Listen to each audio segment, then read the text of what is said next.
هاسو أي كإيمانيان سعود أريبيا ميدوغ ururka midowga dalalka khaliijka iyo wadamo kale oo la sheegay cilaaqaadkii inay ka goosteen qatar waxaana waxyaabaha laga codsanaya ka mid ah in turkigu saldhigga ay ku leeyihiin qatar ay xidhaan waxaa kale oo laga codsanayaa in ay hoos u dhigaan ama yareeyaan xidhiidhka ay la leeyihiin iiraan dalal badan oo ay jaar yihiin qatar ayaa bishigiina soo dhaaftay waxa ay qaadeen tallaabooyin ay ku eedeynayaan inay wadaan taageero ay hore u qaadayaan argagixisanimada qatariyiintu taa way beeneeyeen shabakadda aljaziira ee wararku waxa ay sheegtay inaan xidhitaankeedu aanay ahayn mid meel maraya iyagoo ku eedeeyey inay tahay tallaabo la doonayo in lagu yareeyo xorriyatal qowlka turkiguna waxa ay sheegeen saldhigga ay ku leeyihiin qatar inaan xidhi doonin 11 qof ayaa ku dhintay waddanka Pakistan 12 way ku dhaawacmeen qarax ka dhacay magaalada Quweto tallaabadaas waxa ay dhacday markii bam gaari la saarnaa in uu qarxay iyadoo loo maraynayo dareewrku qaraxa inuu ka dambeeyey markii lagu joojiyey meel booliisku ay gawaadhida ku baaraan dad goobjoogii waxa ay sheegeen 3 askartii halka in ay ku dhinteen caasimadda gobolkaasi waxa ay ka mid tahay meelaha ugu khatarta badan ee dalka Pakistan iyadoo la sheegay rabsado dhinaca militariga goobaha inay ka taagnaayeen iyadoo ay jiraan kooxo gooni goosada oo lagu magacaabo balluujiyiinta wadaniyiinta ah oo muddo ahayd dagaalla halkaasi ka waday qaraxaas waxa uu ka dhacay meel ku dhow madaxa ciidamada booliiska ee magaalada nin booliis ah oo lagu magacaabo Shaah Cabbaas ayaa ka mid ahaa dadkii ku dhaawacmay goobta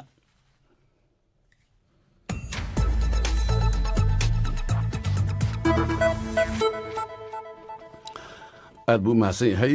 cabdirasaaq xaaji maxamed siraad iyo wararka caalamka oo BBC da aad kala socoteen waa mar kale barnaamijkii waxa ila tahay dooda jimcaha galabtana waxa aanu ku eegaynaa xarumihii mintidiinta islaamiga ee Daesh Mosul oo Ciraaq iyo Raqa oo Suuriya ah oo qarka u saaran in ay dhacaan oo laga qabsado iminka diiraddu waxay saaran tahay waa magaalada Mosul oo dagaal hadba heerihii uu ka socday tan iyo bishii Oktoobar ee kal hore waxaase Mosul aad loo tabayaa oo meesha laga arki kari la yahay oo maqan minaaradii astaanta ahayd ee masjidka Al-Nuur 800 sano dhisnayd Ciraaq iyo Mareykanku waxa ay ku eedeeyeen Daesh in ay burburisay markii ay u babaacay weeday gulufkii cid iyo dhul laga hayay mintidiintuse waxa ay sheegteen masjidku inuu ku burburay duqeyntii diyaaradaha dagaalku ay ku hayeen meelaha ay ka fadhiyaan magaalada dhinacyada Daesh la dagaalamaya waxa ay ku fasireen burburka masjidkan inuu astaan u yahay in kooxdu ay jabtay oo ay cararaysay موضوع قلبتي حوجيس أرنتاس أيها وكسب سنة وحنا ورنمية دكتور سعد الشيخ عثمان وفيرجينيا خدك تليفون ككجرة وعالم كعربته يدور ده مسلم ككفى الله ده استوديوها BBC ده مجلة نيروبي روحها فدية دكتور أحمد تير وإسنا كفى الله ده أرمها عربته مسلم كصحفي يوسف حسن وأنفلا ينا دو ذكرنا إنسان وكم ده هاور ياشي BBC ده وخدك ككجرة مجلة مقدشة iyo dhageystayaasha oo Facebook iyo qoraal gaaban iyo telefoonba kaga qayb galaya dooda akhyaarta aad bay u mahadsan yihiin aqbalaada iyo ka qaybgalka barnaamijka ay nagala qayb galayaan waxaan jeclaan lahaa hore inaan u guda galo oo Dr. Sacad aan ku hormaro bal marka hore xogaa inuu nooga taariikhiyo masjidka Al-Nuur iyo minaaradiisii iyo burburka ku yimid aad baad u mahadsan tahay arinta ka dhacday magaalada Mosul ee ku saabsan masaajidka islaamiga ee soo jiray in ka badan 800 oo sanadood la burburiyay ee lagu burburiyay qumbalado iyo waxyaabo kale oo qarxa minaaradiisi la isla yaqaanay ee loo oran jiray al-Hadba oo ah tajanjeeda na la burburiyay waxa cajiib ah marka taariikhda dib u jaleecdo bishii July 14 ayaa July 14 kun iyo 2014 ayaa nin la yiraahdo magaciisa Ibrahim Awad Samarai oo laakiin isagu isku sheegay in la yiraahdo Abu Bakr al-Baghdadi ayaa masaajidka burburay intuu minbarkiisii tagay ayuu ka jeediyay khudbadii uu ku sheegay inay yihiin nimanka la yiraahdo al-Khilaafa al-Islaamiyya nimanka doonaya inay keenaan waxa cajiib ah arbacadiina dhaaftay 12 bishii June aynu ku jirno 2017 baynu joognaaye haddana inuu isagu halkii uu masaajidka intuu tagay khudbadiisii ka akhriyay haddana burburiyay waa wax la yaaba waxaanay runtii tusaale u tahay qoladan la baxday daacish loogu yeedho ee dawladda islaamiya isugu yeedha inay yihiin niman iyagu siday doonayaan inay wuxu wadaan mooye wax kalaba aanay aqbalsanayn. haddaba qoladan dunida islaamka markaad eegto waxa iyagoo kale lagu sheegaa al-khawaarij waa nimanka xukunka islaamiga dibadda uga baxay khaliifkii markaa xukumayay wixii rasuulkii ka dambeeyay calayhi salaatu wasalaam iyagu yidhi ma anigu kuma kalsooni annaga waxaanu doonaynaa sameynaa. qoladii khulafaa ur-raashidiin afartii khaliifii hore laba iyaga runtii mas-uul ka ahaa dadka caynkaasi dhimashadoodii abubakar iyo cali radiallahu canhuma. dhibaatooyin kale oo ay u keeneen qabaa'ilkii carbeed ee markaa joogay jasiiradda carbeedna way jireen ilaa maalintaa kolba meel bay arrintu soo socotay. laakiin maanta halkay soo gaadhay waxa weeye inay yidhaahdaan annagaa islaamkii u talinayna meeshii aanu joognana waa meesha islaamku joogaan ninka naga soo horjeedana gamtaanu u joogsanaynaa waa laydhanaa. hase ahaatee taasi ma suuro gelaysaa mise suurtoobi geli mayso weeye. taariikhdu way isrogrogtaa waynu falanqayn doonaa ma suuro gelayso. iyaguna jirniinkoodu waxaad moodaa baaba-oodii iyo bililqaysigoodii inuu bilaabmay. halkaasaynu ka eegi doonaa dabeedna bal siday arrintuu soo doctor sacad aad baad u mahadsan tahay. aanu baaqay yuusuf xasan oo khadka muqdisho kaga jire. yuusuf, sidee daacish ay u burburin kartaa masjidkii ay dowladnimadoodii kaga dhawaaqeen oo xarunta u ahaa? cabdinood waad mahadsan tahay. ka qaybgalayaalka sheekh latiin iyo doctor saacid way mahadsan yihiin. sida doctor saacid baxisay masjidkani waa masjidada ugu waaweyn dalka ciraaq ee taariikhiga. jaamic annuuri aa la dhahaa. waxaa asaasay masaajidkan in la yidhaah nuuraddiin azinki oo aabihiisna uu ahaa nin kaloo caan ah oo dagaaladii saliibiyiinta aada uga qayb galay. nuuraddiin azinki marka waxau markii dambe maamulayay sham wadankii la oran jiray iyo masar, wuxuuna xilkii kala wareegay ninkii la oran jiray salaaxudiin al-ayuubi oo isagu saliibiyiinta markaas ama masiixiyiintii dagaal la galay oo ugu magacaabay xuruub saliibiya, dagaaladii saliibiyiinta qudusna ka qabsaday. marka waa masjid taariikh leh oo caan ah oo 1,473 miilaadiyadu markay ahayd ayaana la asaasay. runtii waa nasiib daro in la burburiyo cid kastaba ha burburisee. nimankan laakiin hadda nimankan daacish oo lagu eedaynayo inuu xarun u ahaa oo ay xukuumaddoodii meesha kaga dhawaaqdeen oo ay maaragtay adduunkii oo dhan ku baahiyeen oo ay magac ku samaysteen in maanta ay burburiyaan haddana arrin ilaahay hadda laysku hayo wey. ayagiina way intireen. waxa ay leeyihiin diyaaradaha maraykanka ayaa burburiyey. dabcan maraykanka iyo ciidamada ciraaq iyo kullina waxay leeyihiin isbahaysiga oo dhan nimankaas daacish ayaa burburiyey masjidka oo qarxiyey. waxayna tusinahay dhaheen inay nimijab iyo burbur ku yimid darteed ayay u burburiyeen. waxayna daliil uga dhigeen inay horay u burburiyeen masjid oo la dhaho nabiyullaahi yunus masjidkiisii qabrigiisii in ay burburiyeen ayay daliil uga dhigayaan. laakiin si kastaba ha ahaatee muhiimaddu waxay tahay in masjidkaas la burburiyey oo khasaare ay tahay oo minaaradda caanka ku noqday oo horeyna dabcan minaaradda waxaa dhaawac u gaarsiiyey dagaalkii ciraaq iyo iiraan ayaa minaaradda wax ka gaareen 81 haatanna waxa waaye runtii waa arrin laga xumaado cid kastaba. waa tahay yuusuf, aad baa u mahadsan tahay. markii ugu dambeysay oo dayactir xoogle lagu sameeyey weliba waxay ahayd 1970kii bay ahayd. intii ka dambeysay burburiye waa iska jiray, laakiin waa u taagnaa masaajidka iyo minaaradduba waa is haysteen. waa tahay weli waxaan ka taariikhaynaynaa masjidkii doctor axmed tiir oo istuudiyaha b b c da ee nairobi fadhiyaan u baaqaya. ustaad axmed may maqlaysa?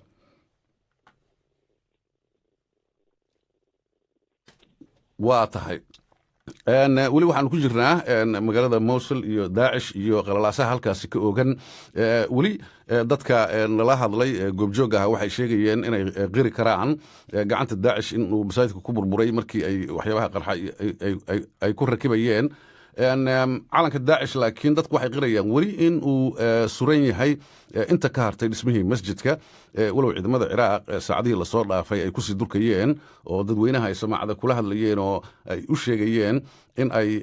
ku wargelin doonaan marka ay sugnaato dadku inay carari karaan way waxa la leeyahay dad badan oo ilaa 100,000 gaaraya ayaa weli meelaha qaarkood go'doon ku jira ama lagu eedaynaya Daesh inay gabaad ka dhiganayso dhinacyada ishaya iyo hawshaasi siday u socoto waa noo soo socotaa laakiin markaan bal aan fiirinna bal ra'yiga dadweynaha gaar ahaan Facebooka laanta af Soomaaliga ee BBC-da dhageystayaasheedu wixii ay arrintan ka yiraahdeen waxaa soo jeedinaya wariyahayaga Axmed Nagaash sayid cismaan sheekh ibraahim oo jooga cunaqabad gobolka awdal waxa uu yidhi haddii ay daacis masaajid dumisay diyaaradaha maraykanka kuwa ruushka iyo kuwa asad waxay dumiyeen oo ay rogeen dalkii dhannaa ee la odhan jiray suuriya kooxahan jihaadka wadana waxaa abuuraya maraykanka laftiisa oo aan rabin inay dhammaadaan cabdiqaadir cabdi axmed juba oo jooga magaalada muqdisho ayaa isna wuxuu leeyahay runtii waa wax aad looga xumaado oo laga naxo burburin masaajid loo geystay weliba ahaa masaajid taariikhi ah sababna uma noqon karto iyo cudurdaar arrinkaas lagu burburiyey ma la taagan yahay wakhtigii ay daacish burburi lahayd waxaan isleeyahay haa haddaysan daacad ahayn waa ay tegayaan waayo waxaan daacad ahayn dabada ayay ka xumaadaan mid kalena waan ku ogaan karnaa saxnimadooda islaamku hasiimo ama jab kuma dhaco mana fashilmaan cid kastee xadgudubta ama dariiq qaldan raacda waa astaanta lagu ogaan karo maxamed caydiid oo jooga burco isna waxa uu leeyahay dagaalkan ciraaq inaga waxa dhagaha laynoogu ridayaa waa daacish iyo dowladda ciraaq laakiin waa dagaal u dhaxeeya sunniga yar ee ciraaq iyo shiicada seefaha soo afaysatay wakhtigan jabinta daacish waxay taariikhda ku gelaysaa jabintii sunniga ciraaq ee sannadkii intaa iyo intaa laakiin odhan maayo waa jabintii kooxda daacish xasan fanax bilay oo jooga gaalkacyo ayaa isna waxa uu yidhi burburintii kooxda daacish ay u geysatay masaajidka waxa uu ahaa mid aad looga xumaado waxaanu ka mid ahaa falalka guracan ee looga bartay ururkan laakiin waxa mudnaan leh in la isweydiiyo wixii sababta u ahaa samaysanka kooxdan taasoo ahayd buu yidhi dulmigii reer galbeedku ka geysteen waddamo badan oo muslina kuwaasoo si macno darro ah loo burburiyey cabdinaasir ismaaciil iidle oo jooga degmada awrboogays ee gobolka sool ayaa isna waxa uu yidhi waa arrin aan marnaba suurto gelayn in la soo afjaro daacish waayo islaamka ayaa mar walba guusha leh cidda baadilka u hanqaltaagaysa guuldarrada leh ilaahay baana caddeeyey waman lam yaxkum bimaa anzala allaahu fa ulaa'ika hum ulkaafiruun aad buu mahadsan yahay wariyahayaga axmed nagaashe oo soo ururiyey ra'yigii dhegeystayaashu ay ku soo dhiibteen Facebook halkaad nagala socotaan waa laanta af Soomaaliga ee BBC London barnaamijkii dooda ayaa weli noo socda oo maanta ku saabsan waxyaabihii ugu dambeeyey ee ka dhacayay magaalooyinka Mosul Ciraaq iyo Raqqa oo Suuriya ah oo ah xarumihii Daesh ama muntidiintan dowladda islaamka sheegata oo qarka loo saaran yahay oo inta badan laga qabsaday Mosul raqana ay wada hareeraysan tahay oo sidaan maqlaynayna la gubay la burburiyey masaajidka Al-Nuur iyo manaaraddiisii caanka ahayd ee magaalada waa tahay Dr. Axmed Tiir oo stuudiyahayaga fadhiyay baan jeclahay inuu nagu soo biiray stuudiyahayaga Nairobi ayuu fadhiyaa Dr. Axmed waa kala go'nay raalli ahow aad baad u mahadsan tahay ogolaanta iyo ka qaybgalka barnaamijka Dr. Sacad Sheekh Cusmaan ayaa ku jira khadka Maraykanka Muqdishona Yuusuf Xasan marka waxaanu ka taariikheynay oo ay noo fasirayeen bal ahmiyadda masjidkan iyo taariikhdiisa iyo minaaradda maxaad noogu dari kartaa maadaama aad caalamul islaam iyo caalam carab iyo arrimahaas aad si fiican ula socoto meeshan horta nimankan hadda ISIS isku magacaabay waa generationkii saddexaad fikirkan mayalka adag ee dunida muslimiinta dhibka weyn u geystay 20 sano la soo dhaafay generationkii koobaad uu bilaadin iyo wuxuu ahay asxaabtiisa alqaacida la dhihi jiray waxaa ka dambeeyey abu muscab zarqaawi oo asagana ciraaq kaga dhawaaqay dowlad muddo aan 2004 iyo 2005 kadib generationka saddexaad waa ninkan khaliifaha sheegto abubakar bakhdaadi ah waxay ku caanbaxeen guud ahaan inay la dagaalamaan xadaaradda iyo muktasabaadka ay bini aadamka gaaray taariikhiyan iyo wakhtigan isaga oo la joogo dagaalada waad la socotiin waxay ku caanbaxeen oo marna ma dafiri karaan inay arrintan ka dambeeyeen waayo waxaa meesha ku tusayo falalkoodii hore qabuurtii buudiyiinta ay la dagaalameen ay burburiyeen afghanistan waad xasuusan kartaan meelo badan oo taariikha iyo xadaarad iyo historyga bini aadamka u lahay way burburiyeen xataa waddankeena kuwa joogay mayalka adaga isku magacaabo al-shabaab waxay la dagaalameen qabuurta iyo meelihii awliyada ay lagu tuhmay inay ku duugan yihiin marka masjidkan oo 850 sano dhisnaa oo nuuruddin zinki uu dhisay inay hadda ay ka dhigtaan hadaf wakhtigan asaga ah wax ay imkari karaan malaha inkastay leeyihiin waxaa ka dambeeyey maraykanka iyo xulafada ayaa ka dambeysay inkastay iyaga leeyihiin falalkoodii hore iyo dhaqankoodii hore ay ku burburiyeen meelo badan oo xadaaradeed oo adduunka taariikha ka soo galay ayaa tanna waxay daliil u tahay inay tan ayaga sameeyeen khaasatan markii ay muuqatay in ay Muusul ay ku gumaadmi doonaan meelay uga baxaan aynan jirin laakiin shaki soo ma keeni karta Axmedow meeshii ay dawladoodii kaga dhawaaqeen oo amiirkoodii iyo maartay isku tusay adduunka oo film laga duubay oo meel walba adduunka maartay laga baahiyay in haddana iyagu ay burburiyaan inay ayaga burburiyaan waxay ku tusaysaa inay dawladoodii burburtay marka meeshay uga dhawaaqeen dawladdii waqtigii 3 sano ka hore oo Abubakar Baghdadi uga dhawaaqay inay khilaafo islaam ay sameeyeen ayuu maanta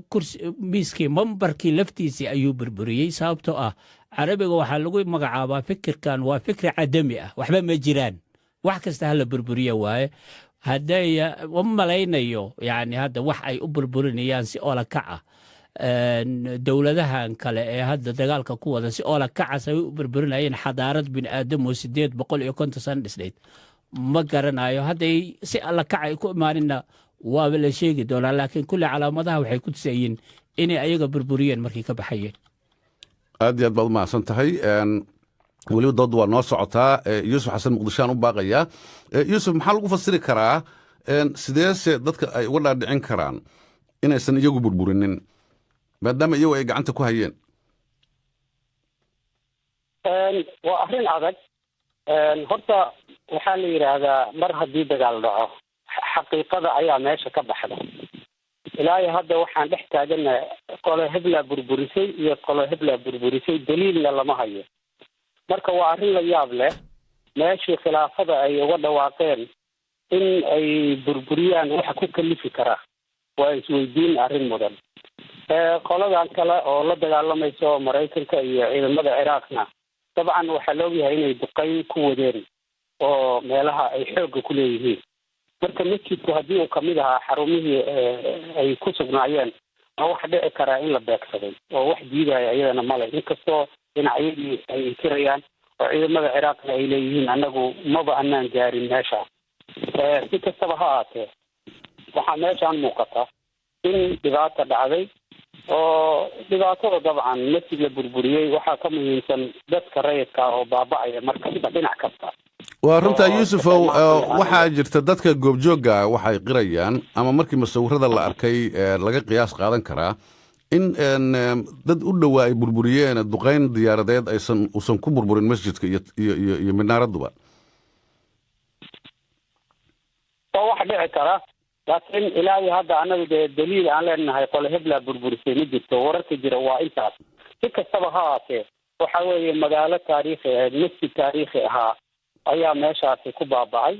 oo dhinacaas bay ka tahay khasaare weliba nin magac lahaa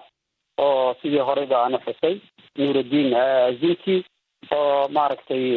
dawlal zinkiya asaasay oo masar iyo shaam ciraaq iyo suuriya xakumi jirtay magaaladanna gobolkuna waa gobol muhiim ah nina waa oo cashuuriyiintii iyo dadkaasoo dhan deganaan jiray qabaa'il badan ayay xarun u ahayd magaaladan oo ay ka mid yihiin turkumaanka qabiilka la yidhaah oo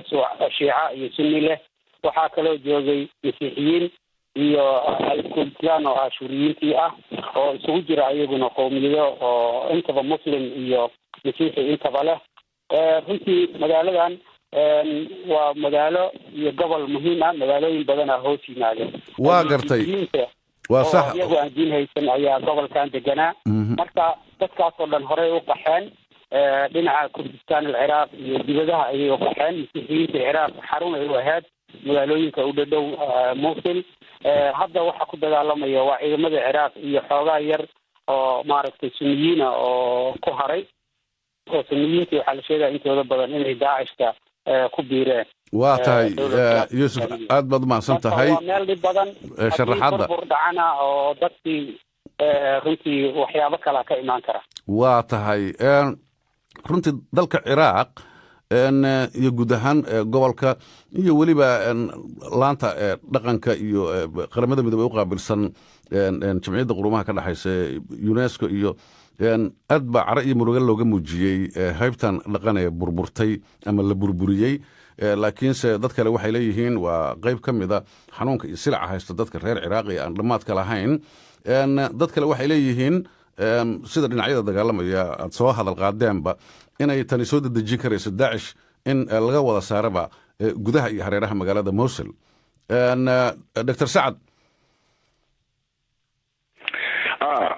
cabdinuur sida walaalahay sheegay runtii si wanaagsan way u sharxeen arrintu waxay isugu soo ururaysaa wixii dhacay masaajidkii la burburi Daeshna way liidataa oo aad iyo aad bay u liidataa Daesh waa laga qabsanayaa Mosul waqti aan fogeyn raqana way dhacaysaa oo waa laga qabsanayaa hadday taasi dhacdo su'aashu waxa weeye Daesh cidna iminka dunida caalamka islaamka dadka jooga sharax cusub uma baahna waxay Daesh tahay laakiin waxa weeye haddii laga qabsado labada magaalo xagee bay Daesh u kacaysaa mustaqbalkoodu muxuu noqonayaa mustaqbalka Daesh ay yeelataa noocu yahayba saamayntu dunida islaamka iyo caalamka oo dhan iyo nabadda dunida ku yeelan doono shayga muhiimka runtii in laga wada hadlo oo la baarataa weeye su'aashu waxa weeye way bixi way tegi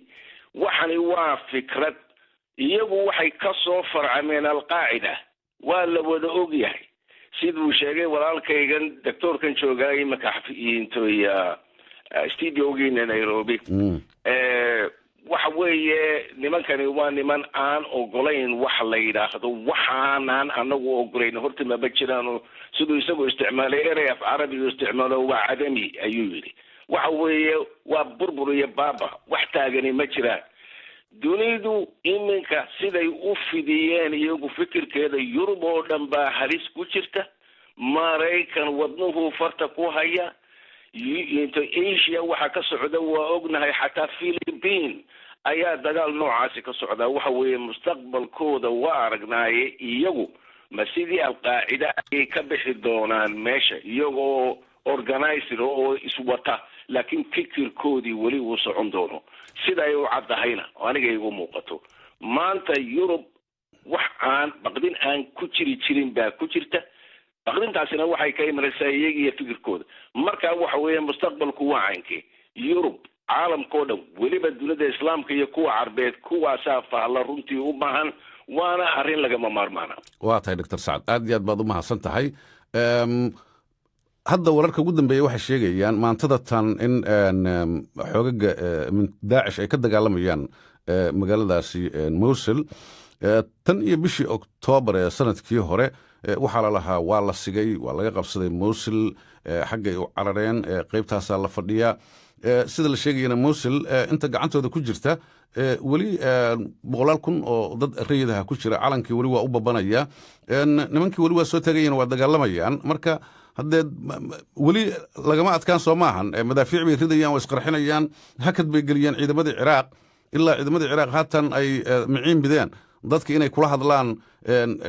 codbaahiyaal ay leeyihiin ha soo bixinina ilaa aan idin sheegna inaad soo baxdaan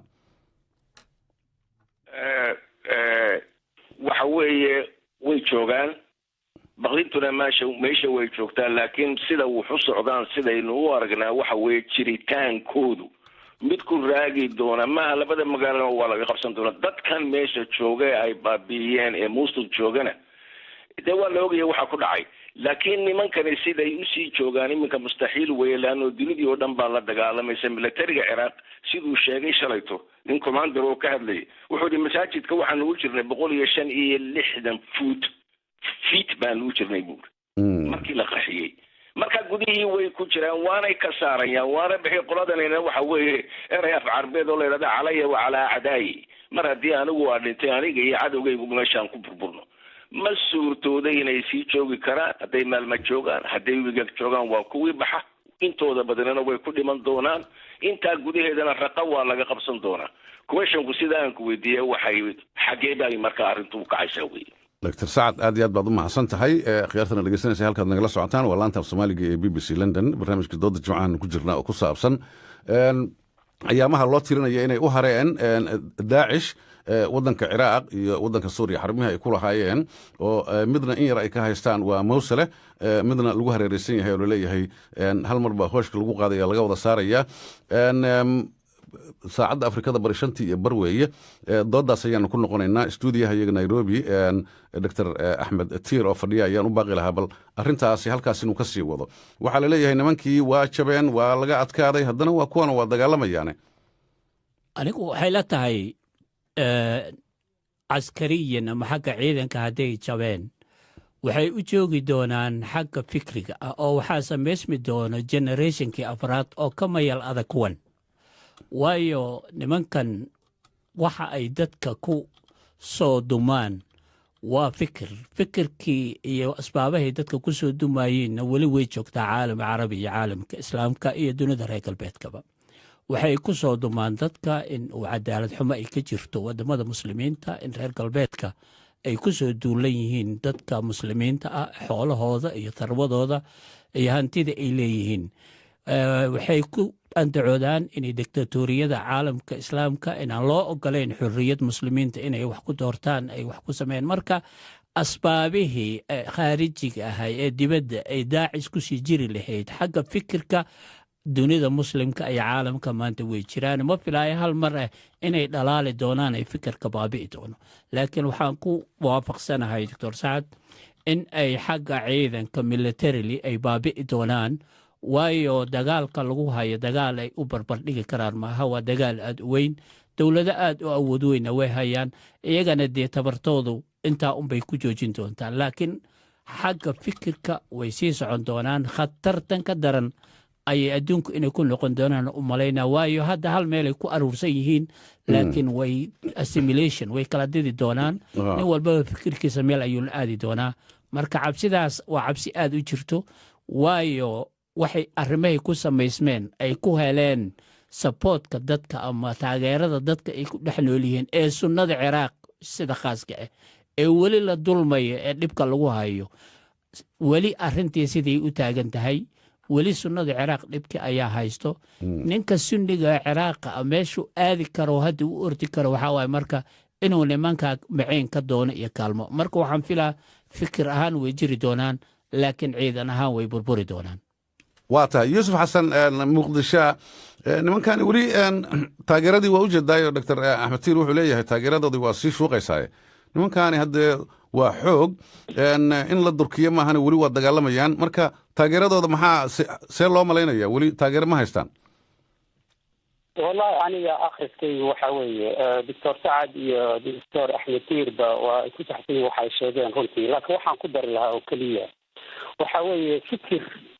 إنه بمني والأوجه سيدا دكتور كهو شيئين لكن سيدا هذا إليه ستة درن أو أن القياسي كان أيها لغا عفتي قواني من كان إنه يسكو بدلان أنت قاعدة إيضاً الأوجين أو إيضاً البرسانية أو قاعدة الهادين يا داعش صباحدي كل مصيلانا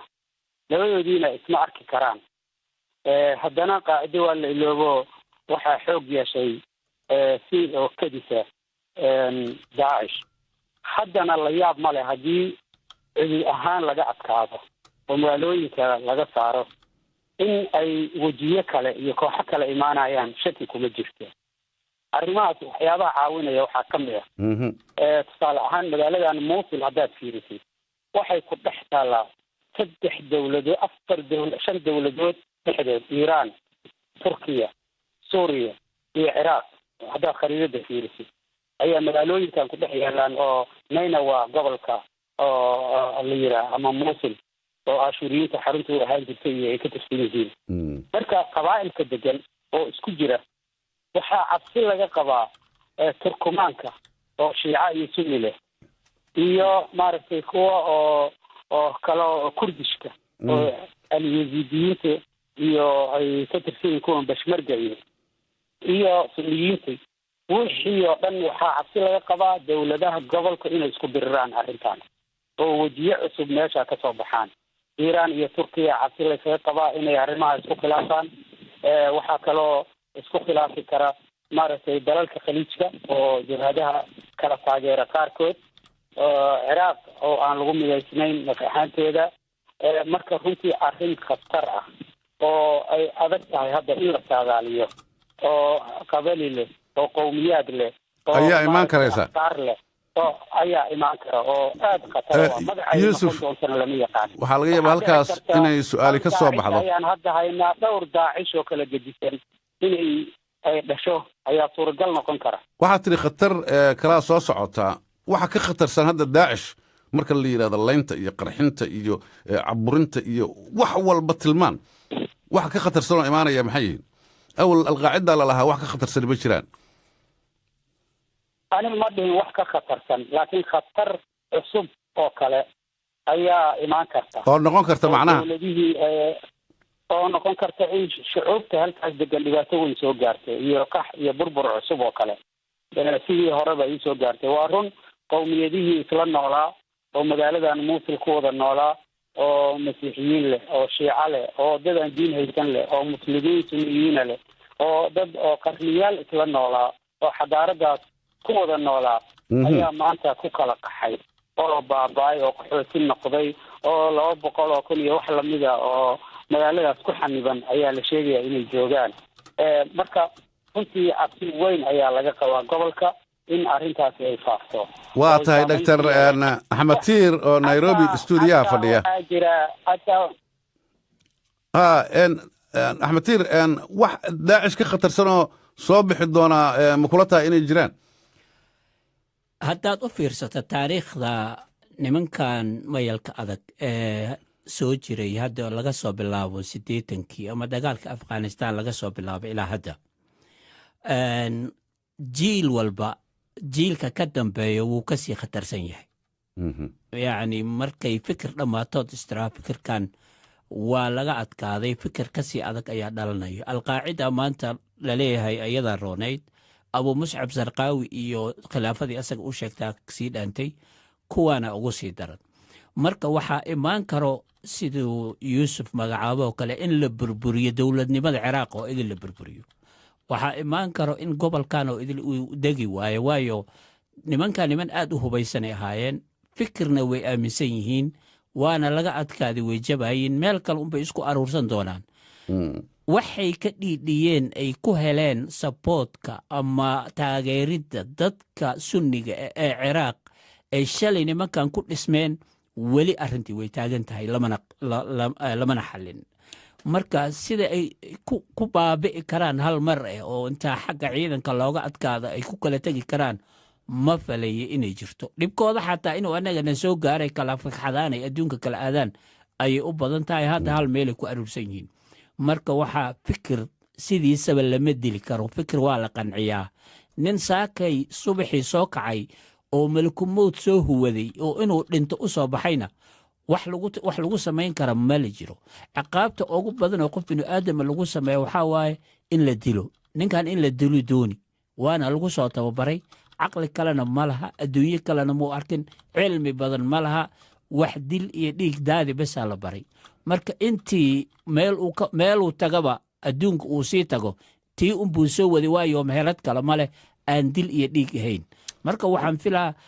dagaalka in looga adkaaday xagga ciidanka waa laga yaabaa laakiin intii la dilimigo intii kale nooc kale ayay isu habayn doonaan dagaalo kasii adagna way geli doonaan saan filaa waa tahay ninkii tardhaxaadka u ah waa hogaamiyihii daacish albaqdaadi shalay iyo duraad waxaa isa soo tarayey warar militariga ruushka uu baahiyey oo ahaa in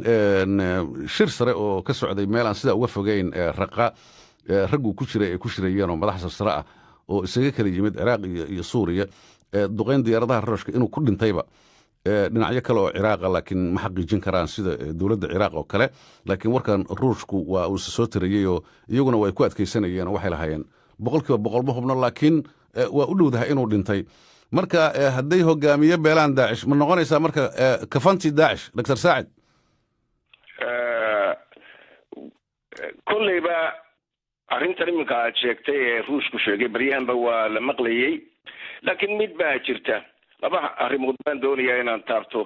tan horta halkan iigu tiiri taadan jawaabteedu waa gaaban tahay labadan dhinac aan walaalaanayn sida wanaagsan arrintan yani u falanqaynayay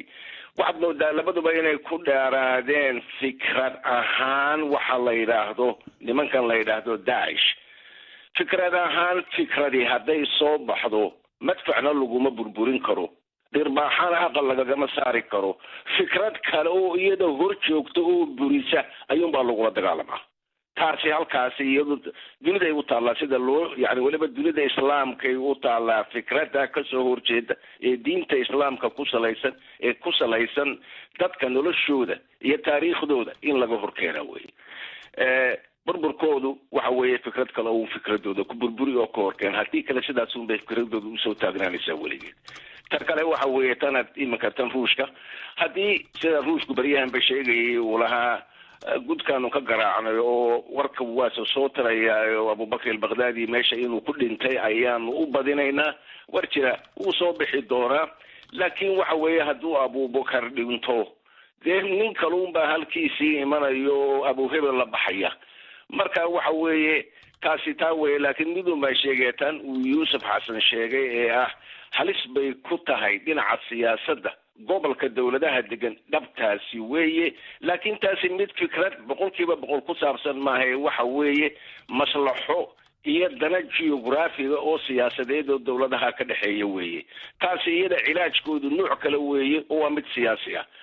arrintu dhinac kastaba u dhaqaaji arrintu aad iyo aad hadduu dhinto iyo hadduu nool yahay iyo wuxuu ka tegayahay intuba qas weeye waxa weeye bal kolba waa tallaabee tallaabada soo socota aan eegno sidaynu u dhigno sidaa tiri dr sacad dunida islaamka shucuubtu runtii dhaliilo iyo gocashooyin badan bay xukuumadahooda ku qabaan waxaa la yidhaahdaa waa midda keentay kooxahan mayalka adag inay dadkii ka faa'idaystaan oo dadkii ku beer laxawsadaan waxaan iyo wax ka duwan iyo xukuumadan maaragtay kalitiriska iyo inay wax ka qabanayaan taas miyaysan meesha ku jirinin iyo waajibkii saarnaa xukuumadahaasi waxa keenaya nimankan inay taageerada helaan ee lagu dhaliilayo inay meesha ka saaraan boqolkiiba boqol iskamay dhiman daacish cirkana kamay soo dhicin dhulkana kamay soo fuurin waxay ka dhalatay arrin bulsho iyo siyaasadeed oo dunida islaamka joogta iyo weliba bariga dhexa meelo badan baa jirta oo bariga dhexa oo qaacido iyo daacishba hoosta kasoo fuurayaan oo weli dibadda u soo boodin laakiin tay ka dhalatay taa weeye waxa weeye xukun xumo maamul xumo siyaasad xumo keentay dadkiina qaybisay faqrigiina ballaarisay diintiina aan waxu tarin dalkiina aan waxu tarin dadkiina aan waxu tarin siday u soo baxday bii'adda ay ka soo baxday alqaacida iyo daacisho iyadoo ka soo farcantay iyo qaar ka dambayn doontaaba taa weeye markaa haddii aan dunida ama turkiya ha ahaato ama suuriya ha ahaato ama masar ha ahaato cid kastaba ha ahaato haddaan lagu samaynin dib u habayn siyaasadeed oo qiimaysan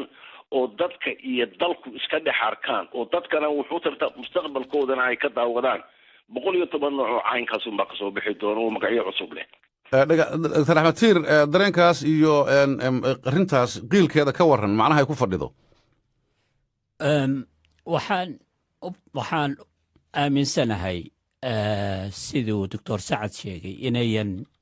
alqaacida ama fikradahan adag aynan ka imaanin cirka ay ka imaadeen bulshada inay hadday bulshada ku haysanin taageero inaynan jireen waxaa lagu yidhaahdaa carabiga xaadina ama meel ay harsadaan haddaynan jirin marka waxyaalaha sababta u ah oo muddo dheerba aan ognahay aan ka hadalnay aanna sheegna waxaa waaye bay-addii hagaajisay nimankan haddii aanan bay-adaas la bedelin bay-adoodii weli way haystaan oo dadkoodii way helayaan waa in la helaa kow xukun rashiid ama xukun habboon dunida muslimiinta oo aanan ahayn keligii taliye wuxuu raba samaynayo habeenkii markuu seexdo seqda dhexe go'aamaduu raba gaarayo la dagaalamayo aalaadka wacyiga gelinaya dadka sida hadda aad u jeedeen go'aamadii khaliijka ka soo baxay ee qatar lagu lahaa aljaziira xir telefisyoonka hebel xir aaladihii ama arrimihii loo isticmaalayay wacyigelinta bulshada in lala dagaalamo diktatoriyada haddaanan la yaraynin haddii aan xoolaha la leeyahay si cadaalad a loo qaybsanine dhulka hantida uu leeyahay si cadaalad a loo qaybsanine hal nina uu qaybiyo sidii rabo kursigiisa oo u gadanayn marka annagu waana aragnaa dhallinyarada carabta dunida khaasatan bariga dhexe waxay ka guuxayeenna waa wax sax markaad fiirsato laakiin habka ay ku gaarayaan ay raadanayaan hab khalad oo ah in la isqarxiyo in wax la dilo iyo in masaajid la qarxiyo habka waa khalad laakiin mataalibta ama waxa ay dalbanayaan shucuubta carbeed bishakl caam ama dunida muslimiinta guud ahaanba waa mataalib sax ah waxa waaye qofkii muslimka ahay meesha uu joogaba waddankiisii inuuna qiimo ka lahayn ay ku kalifto inuu reer galbeedka aadu ka raadsado nolol fiican waxay ahayd waddamo taajiriin oo adduunka ugu hanti badan oo xoolahooda yaalin reer galbeedka oo dadkoodu faqri iyo gaajo u dhimanaya qaar ka mid ah marka faqriga haddaana la dagaalamin dhallinyarada haddaana la shaqo gelinin haddaana la tusin inay qiimo leeyihiin ay waddanka wax ku leeyihiin ay waddanka go'aankiisa wax ka gaari karaan haddaanan siyaasadaha reer galbeedka ahee aad ugu qallabsan dunida muslimiinta ee ah in khayraadkooda bes la qaato ayagana sidii diktatoriya lagu korhaayo bal fiirsa hadda masar waxa ka dhaco kale inqilaabaa ka dhacay inqilaab markuu ka dhacay nimankii xukum ka haayey ayay maanta dowlad waxay codsanayaan dowladaha khaliijka in argagixiso laga dhigo waa nimankii shalay madaxweynaha ahaa ee ra-iisul wasaaraha ah ee wasiirada ahaa ee cod ku helay xukunkooda ayaga xaguu aadaa marka qofka muslimka ah cod hadduu wax ku waayey oo codkiisii waxba tari waayey haddii uu si kale wax ku waayey oo dimuqraadiyadii ay khayaantay markii uu dimuqraadiyada keento qof islaami ama fikri islaami ah haddii dimuqraadiyadii la inqilaabayo waxyaalo badanoo waxaa keenayo marka dadkan inay qumbalooyin iska dhigaan sabab u noqonayo oo caqli darre ayada lafteedoo taasna waxba inay soo kordhinaynin in dunida muslimiinta ay dhib u keentay iyo gadaal iyo takhalluf ma ogiye nin laakiin dr axmed xukuumadihii lagu sheegayey kala tarisku markii ay jireen xag jirkaani ma jirinin iyaga unbaa maarata lala xaali jiray qof ay xiraan mid ay maaragtay masaafuriyaan iyo dad badan baa qaba in loo darsaday gacantii birta ahayd oo ay arrintan daahiro qarsoonay ahayd dadkan waa la caburanayey daahiro qarsoon oo madaxa laga haayo ayay ahayd maray ahaataba waad la socotaa kacdoon bulsho lama hor istaagi karo mar uu ahaado mar unbuu qarxi marka misa ayaa diktatoriya ay qof ku hayn kartaa xukun khasab ay shacab ku hayn kartaa lama filaynin inay dhisaan dhaqso u burburinayaanay hash u yihiinay wax dhaqso burburaya laga soo bilaabo tunis ilaa libiya ilaa masar dowladaha khaliijkana ay ku hor istaageen rabiicii carbeed ama carabta kacdoomadoodii ay ku hor istaageen xoolo marka ilaa goormay arrintaas socon kartaa hadda hadday qarxin mar kale ay qarxi doontaa leanno aad iyo aad baa umahadsan tahay dr sacad baa siinaya isla mawduuca kan ah xukuumadihii kala taliska ahaa iyo xog jirku inaysan jiri jirin oo ay ma ka biqi jireen ma waktigan bislayn runtii waa su-aal wanaagsan weeye arrintani waa arrin in badan yani soo socotay weeye waktigan iminka aynu joogno ayuunbay dibadda usoo booday arrinta siday ku soo baxdayna waynu ognahay rabiicii carbeed shalay buu ahaaye waxa weeye dagaalkii afghanistan markuu bilaabmay waxay noqotay dee in nimankii lala dagaalamo oo la yidhaahdo qoladan ruushka iyo xoog ku qabsatay meesha nimankan la yidhaahdo intoy taalibaan halkay ka soo baxeen halkaa wey 3 milyan oo ka soo baxay intoy afghanistan oo waqooyiga bakistan iyo caruurtoodii baa la yidhi aan islaamka barno niman baa loo keenay iyagoo qudhoodu xagjira iyagaa baray sidaasay dabadeedna ku galeen markay noqdeen taalibaan waa talaba carabiga iyaguna taalibaan yidhahdo waa arday marka waxa weeye arrintaas oo kale may jirin kumay iman dawlad wax cadaadinaysa dawlad dhulkoodii qabsatay baa la yidhi aan kula dagaalano laakiin meeshii unugtii la dhigay waxay noqotay aakhirkii inay iyadii alqaacida isu rogto alqaacida markay isu rogtayna waa tan iminka daacish maraysa yeelkadeed waxa weeye waa runta oo dowladahaasi markaa arrintu fikir kala socday dowlad baa nacaburisay laguna dagaalami jirnay dadkii yidhi ma garanaysa hanti wadaaga dad badan baa jeclaaday oo hanti wanaag qaatay yidhi waa fikrad wanaagsan isugu waxa weeye dagaalkii xaalkii isbedel dalkii ma aha dadkiina wuu isbedelay waxa loo baahan yahay in xukum wanaagsan oo dadka dhexdiisa yaalo oo ku salaysan diin islaami ah oo dhexdhexaada xukum islaami wasati ah in lala yimaado dunida islaamka si nolol cusub dadka loogu abuuro dimuqraadiyadana aan laga xaaraantimaynin sida qurey wax ku socon karaan anigu sidaan u arkaa sidaa weyn yuusuf xasan sidaa doctor sacad uu sheegaya ma la helayaa nidaam noocaasa waa la heli karaa waana nidaamka keliya oo saxda doctor sacad uu asiibay run ahaantii runtii waxaa nasiib daraa bariga dhexe dowladda keliya oo nidaam xore ka jiro oo dimuqraadi isku magacowda oo ahna inay tahay Israa'iil oo reer galbeedkuna ay yiraahdaan waxaan difaacaynaa dowladdaas oo dimuqraadiga inta kale waa keligood kaliyaal ummadahooda aan xorriyadu ogolayn runtii markii carabtii ay maageen xornimo raadsada waxaana ka dhacay hadda waxaa la marayaa ciraaq kaliyihii ka talinayay yaa riday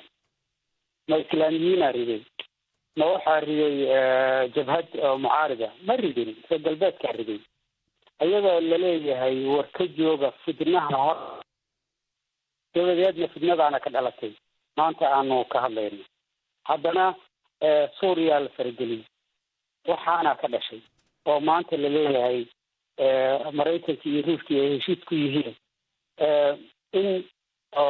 bashaar iyo xoogaa la iska daayo balaayo waxaan kaloo argagixisadaa laga hortago oo islaamiyiinta ah aan ku midownaa laleeyahay oo ruushka wuxuu leeyahay daacish aan la dagaalamaya maraykankii waa la dagaalamaya kuwo kale way la dagaalamayaan dalalka carabta oo dhan farahay kula jiraan qoloba qolay taageeraysaa hadda waxay isku eedeynayaan khaliijkii dowlad hebelaa taageerta urur hebel nusra iyo daacish iyo waa qadiyad la yaab leh marka waxaa asaas u ah waxaasoo dhan kalisnimada oo xorriyadii laga xaaraantinimeeyey shucuubta gobolkaas ku nool dowladda keliya xor hadda u dhow waa turkiya iyo iiraan oo ayaduna xornimo waa tahay yuusuf xasan aad buu u mahadsan yahay khadka magaalada muqdisho kaga jiray waxaan filayaa inaan ku noqon doono oo khadka uu ka go'ay waxa aanu soo wadnay waxay ahayd kooxahan iyo shiddadoodii iyo ilaa iyo iminka meesha ay marayaan maalan haddanu soomaaliya oo kale ku noqonno waxaanu xasuusannaa in mar ayna soo galeen iyagoo xawli ku socda kooxihii maaragtay maxkamadaha kadibna xawligii ay ku soo galeen oo kale nagu dhaafeen shabaab baa bedeshay shabaab haddana waa laysugu tegey ciidamadii midooda africa kuwo kale oo ajnabi ah kuwii maaragtay dowladaha iyo maamuladii jiray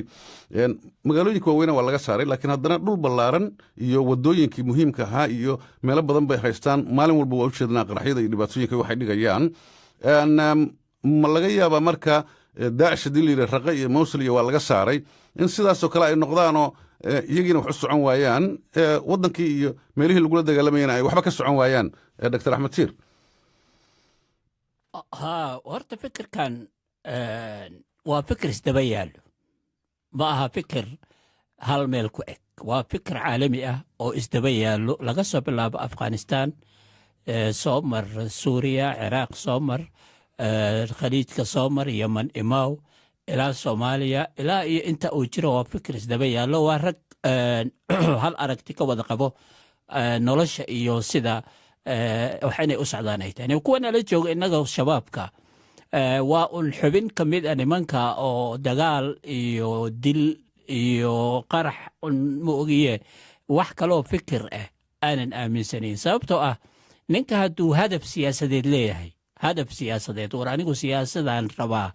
si aad kula xasho waad garani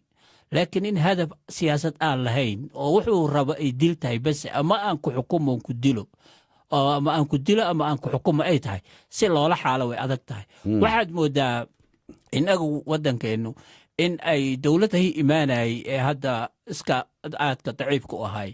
inay marna gelinin maskax sida shabaab loo daciifin lahay waa inay istaraatiijiye ka lahayn shabaab sidee lagu daciifin lahay xagga dhaqaalaha waxaad arkaysaa oo aan maqlaa mararka qaar inay canshuur ka qaataan bakaaraha suuqa bakaaraha gawaari ka baxdo xagga dhaqaalaha inaynan laga daciifinin istaraatiijiye ayna jirin istaraatiijiye siyaasadeed inaynan jirin istaraatiijiye amni ah ama askari ah inaynan jirin oo ay tahay unbas magaalooyinka aan haysanna ayagana tuulooyinka iyo baadiyaha xukumeena marka inta laga helayo istaraatiijiye shaamil ah oo dhammaan dhan kasta taabanaysa khaasatan xagga fikriga ah sababtoo nimankan waxa ay dadku haystaan waa fikir niman diin badan yaqaana maaha waa caruur baadiyaha iska joogto laakiin dhibka jira waxaa waa culimmadii waaweyneed oo soomaaliya oo muqdisho iyo meelaha kale joogay ayaa hoteello ku xaraysan oo lagu waardiyeyna waxay ku guulaysteen qof kasta inay cabsi geliyaan hoteelada lagu waardiyeynayo masaajidka ma khudbayn karo nadwo iyo mu'tamar weyn ma qaban karo dadkii oo idil marka waxay ka dhigeen hostage inay cabsi geliyaan marka ilaa iyo arrintaa laga baxayo dadka dowlad xoog loo qofka waardiyeyn karto xur u yahay hadalkiisa nimankaana ka hadli karta dhibka ay dadka ku hayaan iyo fikirkooda waayo isha haddaad mariso annaga intaa waxaanu ku soo jirnay fikirka iyo camalka islaamiga akhriskiisa iyo qariskiisa cid mudakar oo wax barato oo diinta qaana oo aad ku dhex arkaysa ma jiro waa ilmo yaryar oo baadiyaha intaa laga soo qabto brain wash lagu samaynayo maskaxda laga dhaqayo kadibna intaa qori loo dhiibo orod isqarxi la dhahayo intaana way ma adka sida loola tartamo xagga fikriga laakiin fikirkii dhexdhexaadka ahay ee la rabay inuu fikirkan bedelo waayo sidii doctor Sacad sheegay fikir uma bedeli kara fikir meel eber ma bedeli karto fikirkii bedeli lahay ayaa meesha ka maqanoo cabsi iyo hoteello ku xiran awoodna aan u lahayn inuu bannaanka yimaado wuxuu aaminsanaa uu sheego aad baad u mahadsan tahay yuusuf xasan ka waran muqdisho adaa waddankii jooga ee magaalooyinka waaweyn oo shabaab laga qabsaday iyo wax ay soo kordhinayso oo ah in xal u yimaado halo yuusuf waa tahay yuusuf xasan waxaan jeclaan lahaa marka inaan u baaqo dr sacad oo aan rabay inaan ku soo khatimo dr sacad waa mahadsan tahay bal arrintaa ka waran dr axmedna uu ka hadlayey oo ahaa haddee nimankii magaalooyinka waaweynaa waa tan laga saaray dhulkii kale ku fideen weli mushkiladdii waa ay taagan tahay tusaale soomaaliya kaaga filan soomaaliya arrinteedu runtii waa arrin adag weeye intuu sheegay doctorkuna runtii weeye waxaan loo baahan yahay uun bal horta in la sugo xukunka madaniga ee meesha jooga oo dowladda meesha joogtaa dalka gobolladan ay iyadu ka talinayso intay ku baahdo oo taladeeda iyo xukunkeeda gaadhsiiso dowlad caasimad joogta oo ku aaburan oo taariikhda lama hayo oo tiraahdo gobolladaanu ka talinaynaa oo mashaakilka halkaa taagan baanu xalinaynaa weliba mashaakilka noocooda kuwan aynu ka hadlaynaa ay yihiin marka waxaa loo baahan yahay bay ila tahay dowladda xamar joogta iyo wixii kale lamida dunida joogaba horta bal inay dowladdu suganto oo fikirkeeda iyo tallaabadeedu wada socdaan dabadeedna dhibaatooyinka hortaagan ee dhibaatada ugu weyn ay tahay arrintan diiniga ah ee sida qaladka ah inta loo rogay dhalinyaro maskaxdoodii laga qabsaday sidii looga saar lahaa culimaduna mid baan kuu sheegaya culimada had iyo goor waxaan maqli jiray culimadu marka dadkoodu hor socdo ee daba socdo oo hareerahooda ka socdaan ayay dhiiradaanoo wax qaban karaan laakiin aw hebelme dee lafihiisu aw hebel u baqaya haddaad adigu baqday maxaad aw hebel u diraysaa marka waxa weeye lagama maarmaan weeye taa maanta joogta muqdisho iyo soomaaliya iyo wixii lamida ee dunida islaamka jooga masalan bakistan baa ka mid ah nafteedu oo dhibaata bakistan taagan bakistan oo loo haysto inay runtii mas-uuliyad weyn ka qaaday diidayna inay ka noqoto inay si cad u badhitaarto taalibaan oo iyadu nafteeda u haysato inay tahay arrin securitygeeda ku xidhan oo military intelligence-ku waxa weeye sirdoonka bakistan ee militarigu runtii oo dowladdana ka taliya ay diideen in xal micnolo loo keeno arrintaa maanta taagan kabul dr sacad adoo ii soo koobaya nus daqiiqa hareye bakistan oo haddee quwad nuclear ah iyo soomaaliya oo dowladdeedu iska maaragtay xalxalmastuur ku dhisan tahay sidee isu barbardhigi karnaa marka qolyahan ka soo horjeeda lala macaamilayo kasoo horjeedku haddii mid diiniya yahay waa kii un weeye haddii magaca diineed lagu samaynayo runtii magac kastaba u bixi marka waxa weeye waa un dhibaato noocaas waxa weeye mid waliba nooca ay tahay waa in dee loola mucaamaladaa iyo bii'ada ay joogto iyo dalka ay ku sugan tahay aad iyo aad baad u mahadsan tihiin khubarada barnaamijka dooda galabta nagala qayb gashay oo aad maqlayseen dr sacad sheekh cusmaan oo virginia ee khadka kaga jiray iyo dr axmed tiir oo stuudiyaha iyaga nairobi fadhiyey iyo saaxiibkaya yuusuf xasan oo ah suxufi khadka magaalada muqdisho ayuu kaga jiray barnaamijka axmed cabdinuur baa isku soo dubariday idinkuna waa ku mahadsantihiin ka qaybgalka iyo dhegaysigeenna intaas ayaanu ku soo gabagabaynaynaa aniga cabdirasaaq oo warka noo akhrinayay waa inoo caawa 9 inta ka horraysa nabadgelyo